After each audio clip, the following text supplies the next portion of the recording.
Hello, everybody, and thank you for tuning in to the Liberty Report. With me today is Daniel McAdams. Daniel, good to have you here today. Good to see you, Dr. Paul. Good. There were some interesting stories this past weekend about Tony Blair. I wonder if this is a change in his tune and will change the neocons' attitude in their foreign policy.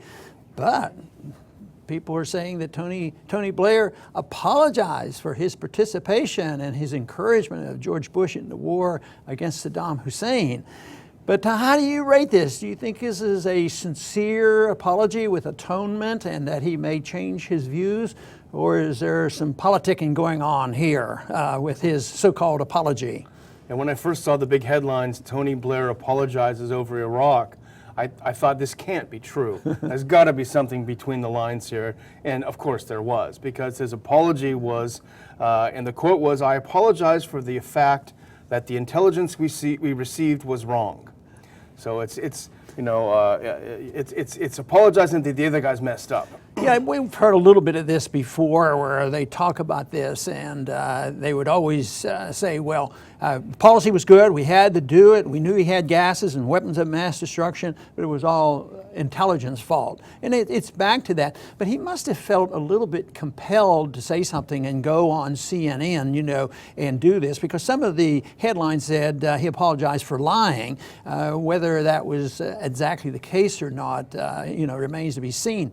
But and then the Mail, the Canadian paper, came out with something that sort of alluded to the fact that he and Bush were colluding together and deceiving the people into believing, well, we're studying this might be necessary. At the same time, I think they knew exactly what they were doing. Yeah, this was a memo that then Secretary of State Colin Powell wrote to George W. Bush. And interestingly enough, it was leaked in a batch of Hillary Clinton's emails from the State Department. And it demonstrated that while Blair was telling his people that, I'm pushing every diplomatic means possible to avoid this war in Iraq, at the same time he's telling Bush, hey, I'm with you on this military thing 100%. Yeah, just don't make me look like a lapdog is what, Well, they're trying to investigate this with the Chillicothe investigation in there. We don't know what that'll show, but I don't think we have much of an investigation going on in this country. And then I got to thinking, would it make a whole lot of difference? I sort of maintained, and I think that pretty close to the truth, is that when we see an investigation of the Kennedy assassination or 9/11, it's usually covering up mistakes or complicity in what's going on.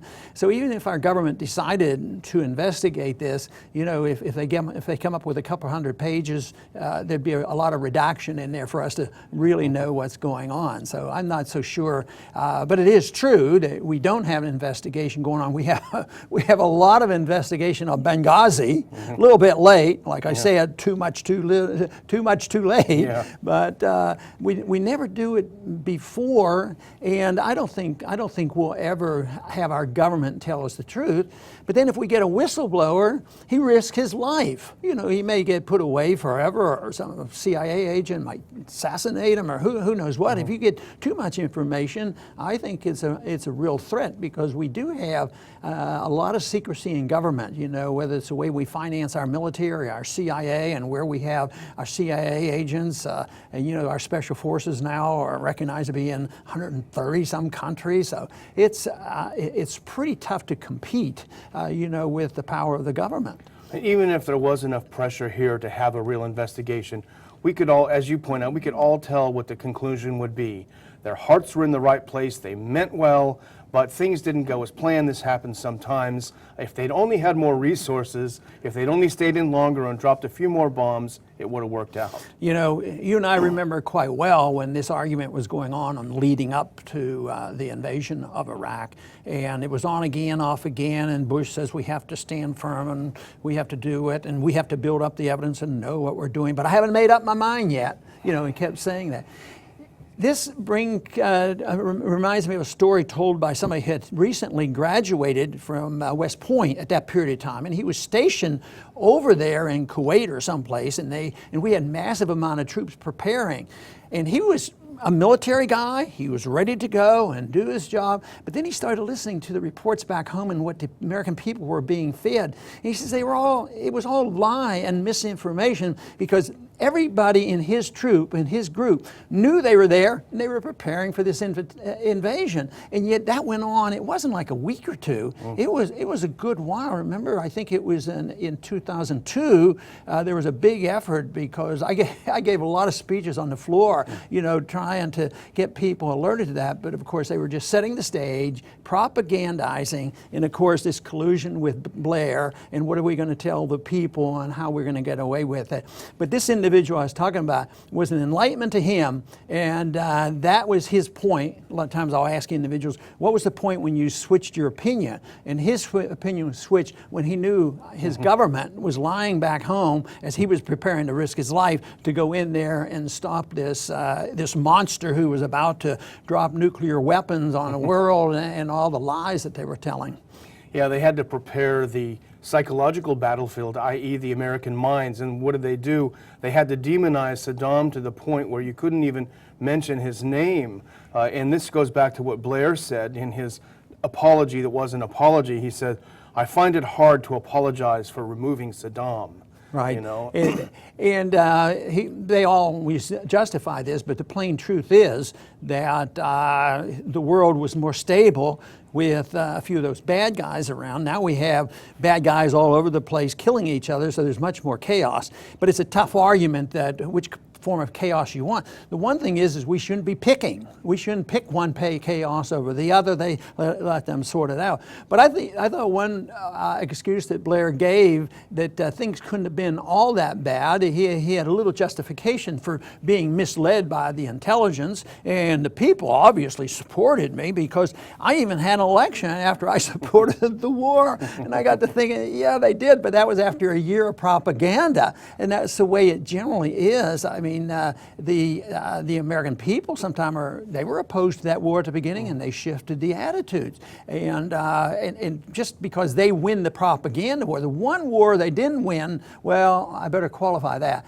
I was going to say we sort of won the battle of giving the authority for Obama to bomb Syria, and it was stopped. But then we went ahead and did it, without asking the people. So that actually turned out to be worse. But the American people, when they have a chance, I think they make a lot more common sense than people realize. Well, they ended up doing it anyway, because they created this mythical thing called the Khorasan Group, which was worse than Al-Qaeda, and it was a total myth. They lied again to get America to believe that ISIS and Khorasan Group and everything was so dangerous they had to go in right away.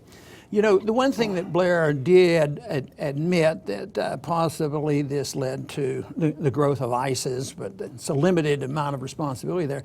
But he also acknowledged, which is glaring, it's in our face, is that Christians are more vulnerable in this region than they were before. And we've talked about this before, that our outside interference generally hurts Christians more than they help. And although those countries are imperfect, us going in, just stirs up more trouble. We go in there. One of the excuses for going into Iraq was, and one of the lies that they told us, it had to do with 9/11 and Al-Qaeda. And they went in there. Now, nobody pretends that. But nobody denies that ISIS and Al-Qaeda and the chaos there was a consequence, of us going in there. So it's not, the term blowback isn't exactly the term to use there, but it's an unintended consequence and an opposite, result, of what they intended. I should preface it by saying I am in no way a supporter, but I have to say I was tickled to see over the weekend when Donald Trump was interviewed by Jake Tapper. And, this just shows how Washington is of one mindset on foreign policy. They ask him, do you mean that you would not have removed Saddam and Gaddafi? He said, no, it was 100% better when they were there. And then Tapper said, well, what about the human rights abuses under them? He said, it's a lot worse now. Yeah.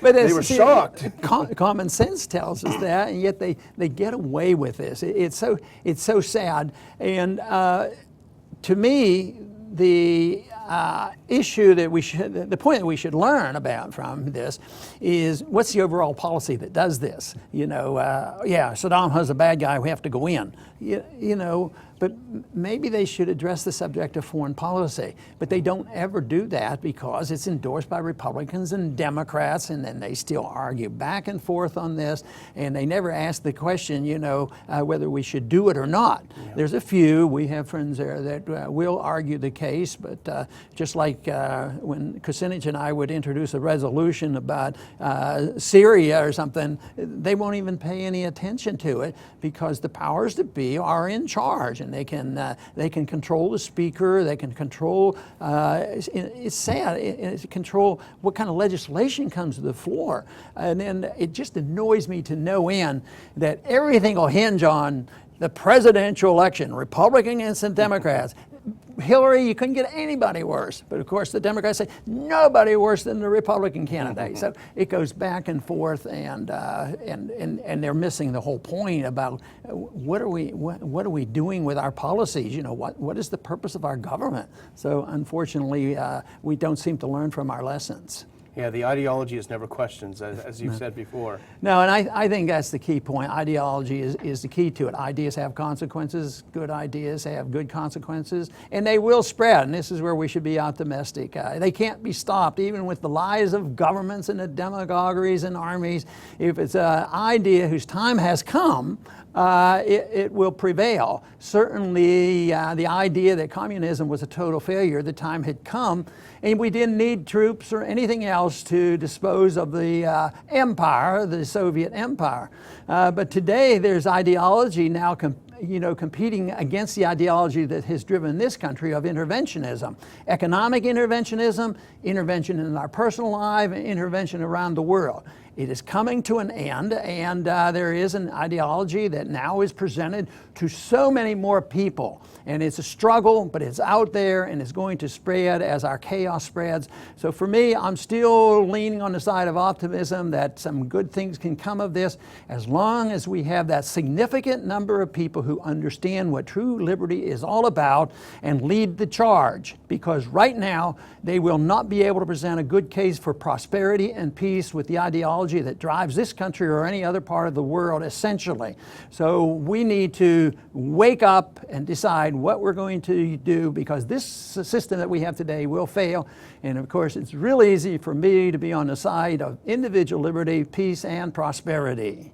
And I want to thank everybody for tuning in today to the Liberty Report, and please come back soon.